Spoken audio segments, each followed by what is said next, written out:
Evaporative water loss patterns from 1.4 million artificial reservoirs and lakes around the world are quantified in a new dataset just east of Las Vegas, near the Nevada-Arizona border.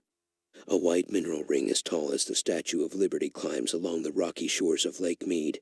A Colorado River reservoir, the largest reservoir in the nation, is fast depleting. It's critical that those making decisions about water management have reliable information, given that a large portion of the United States is currently experiencing above normal temperatures, below average rainfall, and a changing environment. The Global Lake Evaporation Volume Dataset was produced by researchers under the direction of Huilin Gao, Associate Professor in the Civil and Environmental Engineering Department at Texas A&M University. The first long-term monthly time series for the 1.42 million unique natural lakes and artificial reservoirs worldwide are provided by combining modeling and remote sensing. The study's results are published in Nature Communications. Lakes, both natural and man-made, hold about 87% of fresh surface water in liquid form. Despite the considerable amount of evaporation from these global lakes, little is known about their spatial distribution and long-term trend. Long-term average lake evaporation volume has increased by 3.12 cubic kilometers year from 1985 to 2018.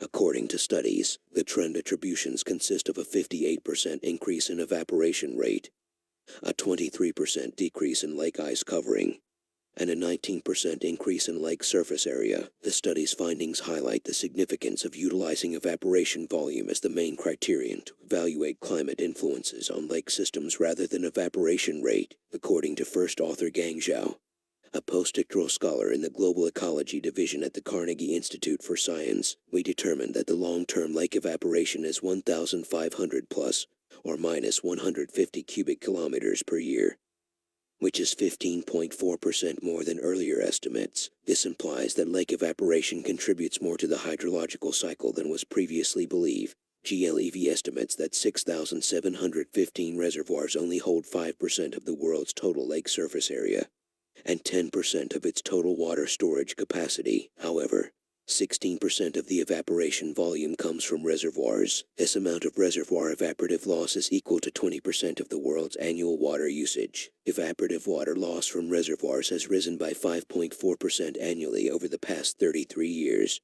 surpassing the global trend of 2.1% for all lakes. This work will be a useful resource for water resources academics and decision makers.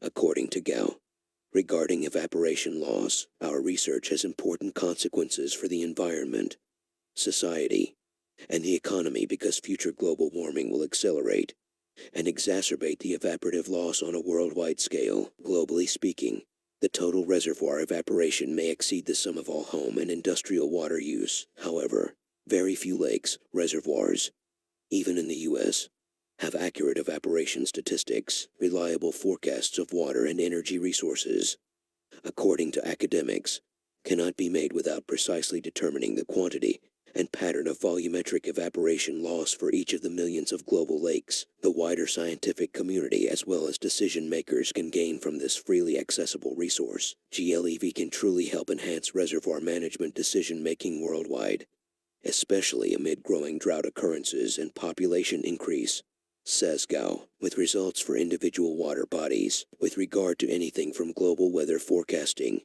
flood and drought modeling, to Earth system modeling under climate change, this dataset helps the scientific community better comprehend the function that these water bodies play in Earth systems in order to produce operational, daily reservoir evaporation monitoring and forecasts for the western United States. Texas A&M researchers, the Desert Research Institute, and the U.S. Bureau of Reclamation recently began a NASA Applied Science project. The group will also broaden a daily reservoir monitoring effort for Texas that is already in place. The National Science Foundation, the Department of Energy, and NASA have all provided support for this study.